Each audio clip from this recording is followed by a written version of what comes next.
Oke,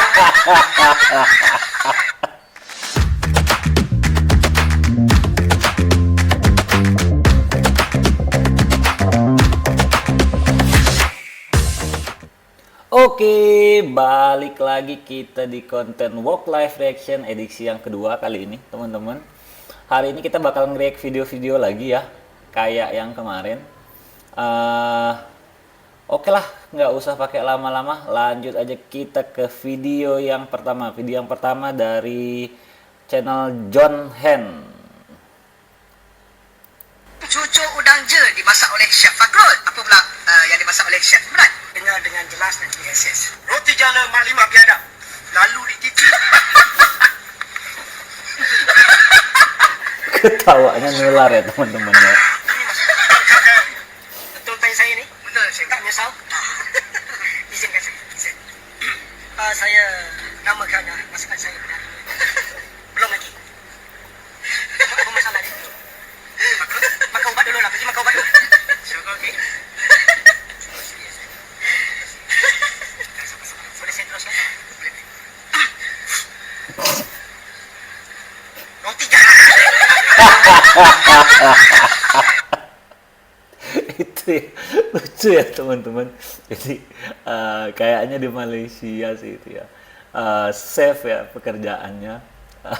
Atau parodi komedi saya juga nggak tahu ini, tapi lucu banget, ketawanya nular sekali.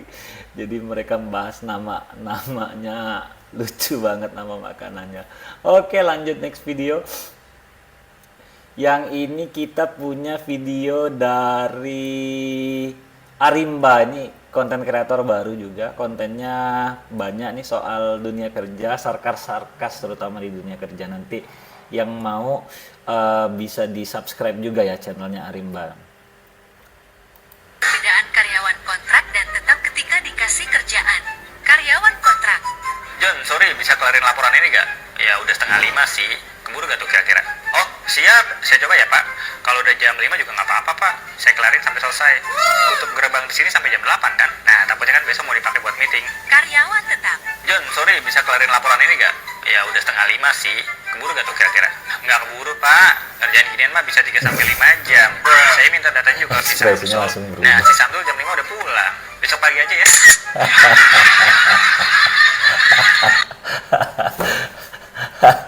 Apa ya teman-teman ya, nggak semua sih kayak gini ya, nggak semua. Artinya karyawan kontrak maupun tetap itu sebetulnya sama sebetulnya secara pekerjaan. Dulu saya pernah 1 tahun di kontrak waktu masih MT. Setelah itu, setelah lulus MT, saya karyawan tetap.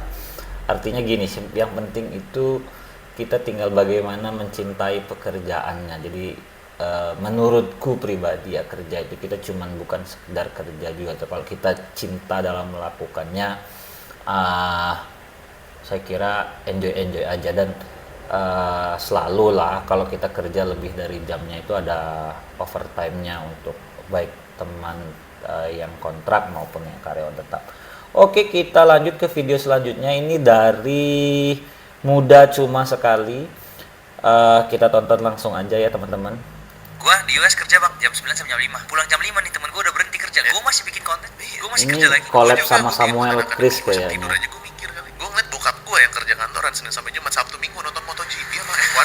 Gua bilang enak amat loh, gua masih bikin email marketing, masih bikin landing page, masih Gitu ya. meeting sana sini, kayak gitu. Ini Sabtu Minggu kita kerja. Gua baru balik dari Bali langsung ke sini. Gak ada libur nih coy. Cuman balik lagi cocok-cocokan. Kalau gua cocok hidup kayak gini. Dan pada saat kerjaan udah kelar, lu mau libur 3 hari, 4 hari bisa. Plus minus, dan gak ada yang salah lu jadi karyawan, jadi entrepreneur, jadi content creator, freelancer, gak ada yang salah selama halal. Yang penting balik lagi adalah pekerjaan apa yang cocok-cocokannya sama lu. Iya, yang penting orang gitu. Jadi ngikutin orang gitu.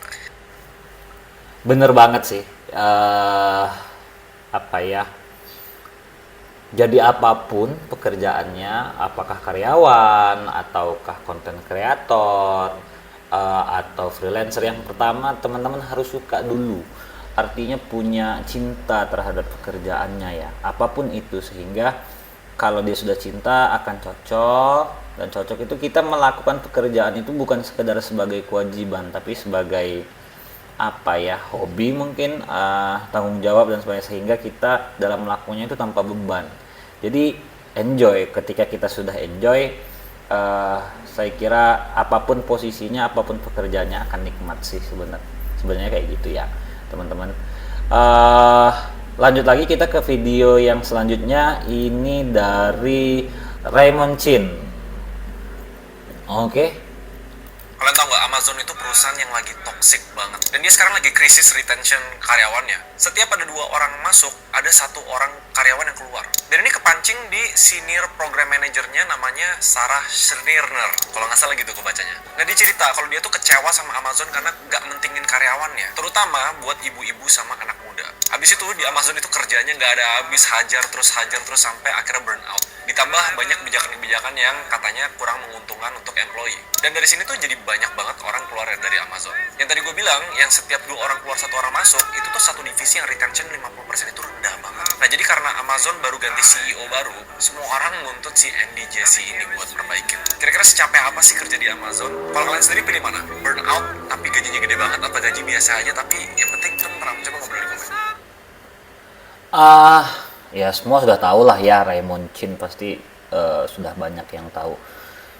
Yang dibahas kali ini soal di Amazon, itu Amazon tahu lah ya, kayak platform jual beli online kayak gitu.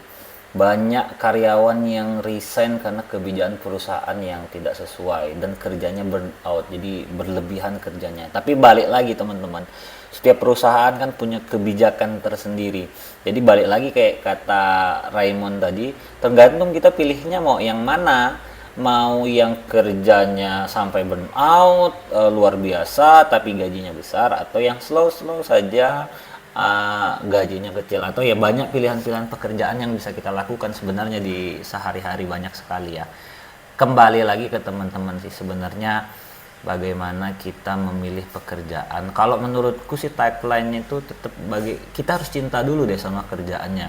Kita harus punya passion dulu.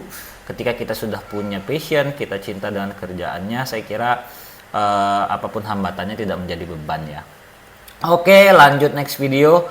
Kita ke liku-liku dunia di pertambangan nih, kerja di pertambangan. Ini ada mbaknya, ini kita tonton ya videonya ya.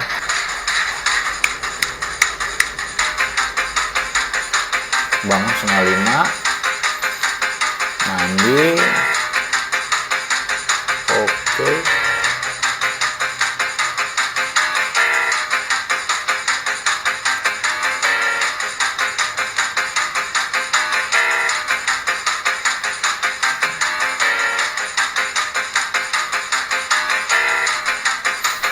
Sarapannya sampai di bis ya teman-teman ya.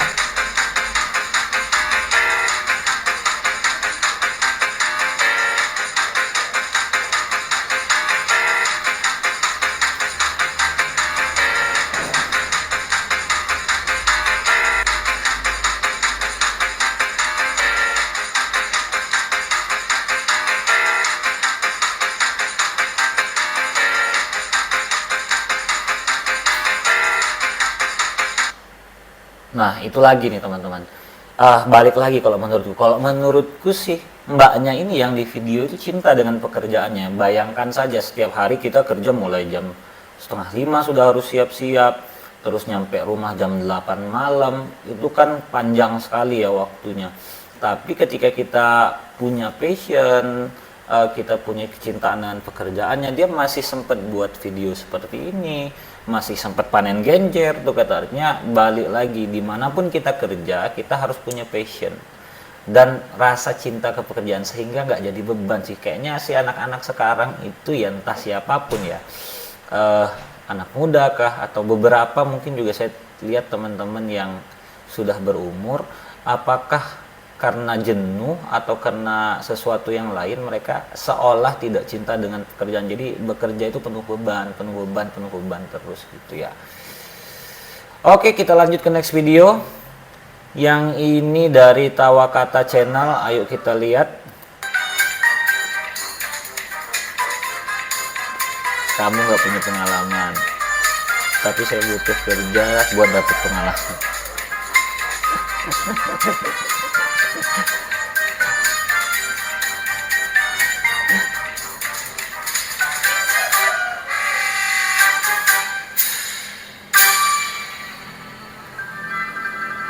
Ini lucu juga itu namanya loop dia antara pengalaman kerja dan fresh graduate. Tapi kayak gini sih, saya nggak bisa bilang ini terjadi di semua perusahaan. Mungkin relate ya, karena dibuat konten seperti ini mungkin ada yang relate. Tapi menurutku sekarang banyak kok perusahaan yang memberikan kesempatan untuk teman-teman fresh graduate. Tinggal lihat di platform yang mana, LinkedIn ada, mungkin datang langsung ke perusahaannya. Ada banyak sekali situs-situs job street, situs-situs yang membuka lowongan pekerjaan. Tinggal teman-teman yang pertama pastikan punya skill dulu. Saya kira baik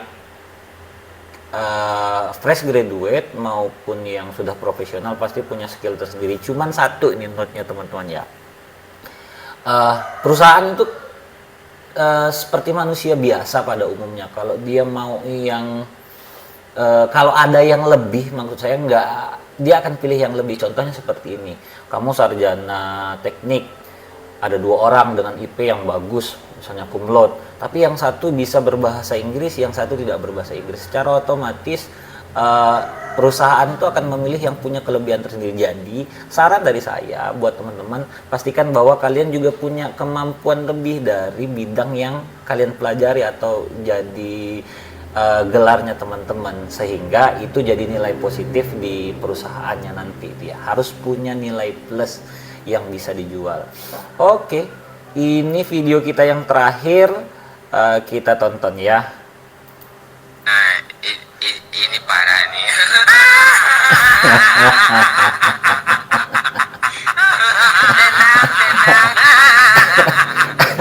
Ini sih bukan yang jelek, nggak bikin maaf. Itu lucu ya teman-teman. Mungkin maksudnya nggak kayak gini ya, ini untuk lucu-lucuan sih. Memang ada di beberapa posisi, terutama yang berhubungan dengan pelayanan dan frontliner biasanya ya. Kalau di bank tuh teller atau customer service yang membutuhkan teman-teman yang berpenampilan menarik. Bukan artinya yang jelek nggak boleh kerja atau yang jelek kerjanya jelek, bukan. Tetapi yaitu privilege-nya teman-teman yang berpenampilan menarik, yang ganteng, yang cantik, yang tinggi untuk umumnya itu yang berhadapan langsung dengan customer. Contohnya ya teller itu tadi, customer service, sehingga nanti customer yang datang itu merasa senang ketika datang. Bukan artinya yang jelek nggak boleh kerja. Iya, yang jelek boleh kerja mungkin di posisi yang lain. Banyak kok posisi yang nggak menyaratkan berpenampilan menarik ya, banyak sekali ya. Oke, itu aja reaction kita hari ini ya, menarik. Ada yang punya pesan positif, ada yang lucu juga. Sekali lagi teman-teman, balik lagi di work life reaction yang hari ini, note-nya adalah have passion dan cintai pekerjaanmu. Ketika kamu cinta dengan pekerjaanmu, kamu melakukannya tanpa beban. Kita tidak sekedar melakukannya sekedar untuk menjalankan kewajiban, tapi lakukan karena kita mencintai pekerjaan itu. Oke, tetap semangat. Jangan pernah menyerah karena selalu ada solusi dari setiap masalah. Dah.